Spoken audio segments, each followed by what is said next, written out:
Jadi ada berapa kewajiban kita setiap hari? Ada berapa? Yang pertama saat kita bangun tidur menyebut nama Allah, memuji Allah, alhamdulillah alladzi ahyana ba'dama wa ilaihi nusyur. Mengingat Allah, bersyukur bahwa Allah Subhanahu wa taala masih menghidupkan kita kembali. Berarti Allah masih memberikan kita kesempatan untuk memperbaiki diri supaya nanti ujungnya kalau mati kita husnul. Itu yang pertama kali bangun tidur, alhamdulillah, terima kasih Allah, Engkau telah memberikan kesempatan kembali kepada kami, bangun lagi, hidup lagi, ibadah lagi, bertaubat lagi. Bisa jadi masih ada dosa-dosa yang belum diampunin, Allah masih kasih kita kesempatan buat bertaubat. Itu yang pertama. Yang kedua, mengucapkan alhamdulillah sebagai umatnya Nabi, bersyukur dijadikan oleh Allah masih menjadi umat Islam. Harus disyukurin tuh nikmat Islam. Kalau nggak disyukurin nanti dicabut. Nauzubillah min zalik, matinya dalam keadaan kafir. Nauzubillah min.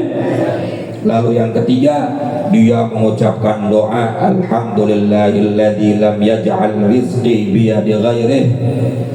Alhamdulillah, segala puji bagi Allah yang telah menempatkan rizkiku di tangan kekuasaan yang tidak menempatkan rizkiku di tangan kekuasaan selain Allah. Artinya rizki kita tetap dari Allah, bukan dari selain Allah. Kalau selain Allah, ada Tuhan selain Allah, kita mau minta suruh nyembah dulu Tuhan itu. Nauzubillah min zalik. Yang keempat, kita mengucapkan syukur. Yang keempat apa? Bersyukur Allah masih menutupi aib kita, kejelekan kita, keburukan kita, sehingga kita bangun ke kantor, ke kerjaan, yang ibu-ibu nganterin anaknya sekolah, orang-orang kagak tahu buruknya kita. Alhamdulillah, sebab Allah menutup aib kita, maka kita masih dimuliakan oleh sesama manusia. Jadi intinya kita ini tidak boleh apa yang namanya merasa diri kita mulia. Saya mulia, saya hebat. Enggak, ente dimuliain karena Allah masih nutupin aib ente. Kalau Allah udah buka aib ente, kelar gak tuh hidupnya? Kelar. Ibu kalau tahu aib saya, kadang ada yang mau datang ke sini. Ya ngapain gua ngaji sama si Amit? Kencingnya aja belum lurus. Ya, emang gua bocah. Dan andai saya tahu aibnya ibu bapak sekalian nih, ngapain gua ngajarin bapak-bapak? Betul apa kagak? Akhirnya kita saling memuliakan, menghormati, menghargai karena Allah menutupi aib kita masing-masing. Jadi bersyukur itu dulu tuh. Ya, zikir kepada Allah dengan cara bersyukur 4 hal tadi tuh. Ya, bersyukur masih hidup, bersyukur dijadikan umat Nabi Muhammad, bersyukur rizkinya bukan dari yang lain, betul nggak? Dan bersyukur Allah masih menutupi aib kita. Yang kedua, kewajiban kita setiap hari adalah wajib kita menutup aurat. Wajib menutup aurat. Tadi habis maghrib pelajaran Sulamun Taufik pas bab apa namanya dosa membuka aurat. Aurat kita itu nggak boleh dilihat kecuali kepada siapa? Mahramnya saja. Walau fil bait, meskipun di dalam rumah. Kalau nggak ada kebutuhan jangan pakai celana pendek. Kalau ada kebutuhan, nggak ada orang, cuma istri doang sama anak, silahkan deh. Ada kebutuhan apa? Lagi beres-beres, lagi apa? Tapi kalau lagi apa namanya santai nonton TV di ruang tamu, kacanya kelihatan, orang lewat ngelihat aurat kita, jangan. Itu bikin rumah kagak berkah, rezekinya seret. Ya, itu dalam rumah, apalagi di luar rumah. Jangan pakai celana pendek. Begitu pula perempuan, jangan sampai terbuka aurat. Kewajiban yang kedua. Kewajiban yang ketiga, menyempurnakan Wudu setiap sholat, karena sholat gak bakalan sah kecuali wudunya bener, wudunya sah. Kemudian yang keempat, menyempurnakan sholat di dalam waktunya. Jangan sampai lewat waktunya belum sholat. Nauzubillah min zalik. Jangan sampai lewat sholat.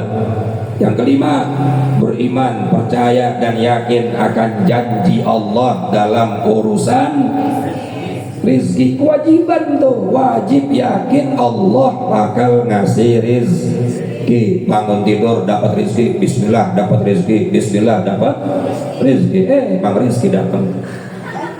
Iya, yakin, jangan sampai ragu-ragu. Yang keempat, yang kelima, berapa? Keenam ya. Al-qanaah itu wajib harus qanaah. Udah cari ke sono, cari ke sini, cuma dapatnya segitu. Qanaah, apa qanaah artinya?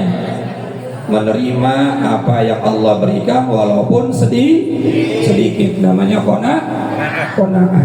Kemudian yang berikutnya, tawakal, berpasrah diri kepada Allah dalam segala dan yang kedelapan adalah sabar. Kalau Allah menguji kita, bisa jadi setiap hari ada ujian, ada yang sedikit, ada yang kecil, ada yang besar, tapi kita berharap mudah-mudahan Allah tidak menguji kita dengan ujian yang besar. Allahumma ajirna min ghairi dharar.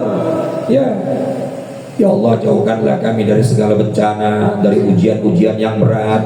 Boleh kita minta, tapi andai ada ujian, maka bersabarlah dengan cara tidak apa tadi? Bersabar itu tidak menyalahkan keadaan, apalagi sampai menyalahkan Allah. Ini belum bubar, coba pada lupa, padahal diulang lagi. Kesembilan, bersyukur.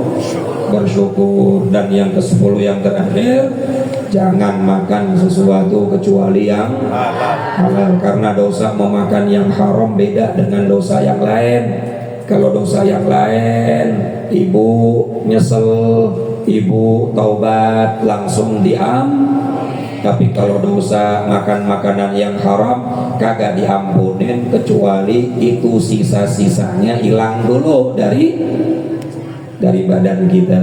Makanya berat tuh.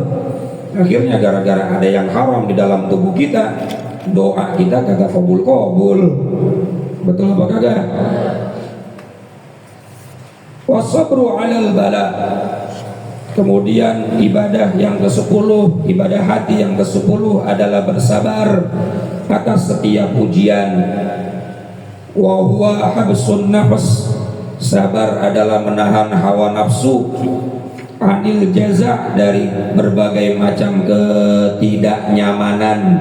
Nahan hawa nafsu, gak nyalahin Allah padahal kita lagi gak nyaman, lagi gak enak, lagi susah, tapi menahan hawa nafsu tidak sampai menyalahkan itu namanya sabar.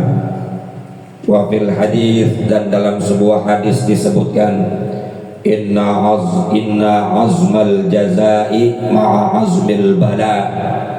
Sesungguhnya besarnya balasan, besarnya ganjaran pahala menyertai besarnya ujian cobaan.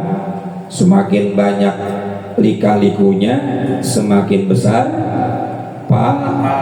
pahalanya. Yang di dalam pakai AC, yang di luar panas. Kira-kira yang dapat pahala lebih gede yang mana? Yang di dalam. Orang yang di luar ngobrol. Kecuali yang di luar gak ngobrol, maka lebih gede pahala yang di luar. Apalagi kehujanan, betul apa kagak? Ada ujian tapi dia sabar, dia tetap laksanakan itu perintah Allah, ngaji sampai kelar misalnya, maka yang namanya ganjaran itu mengiringi daripada besarnya ujian.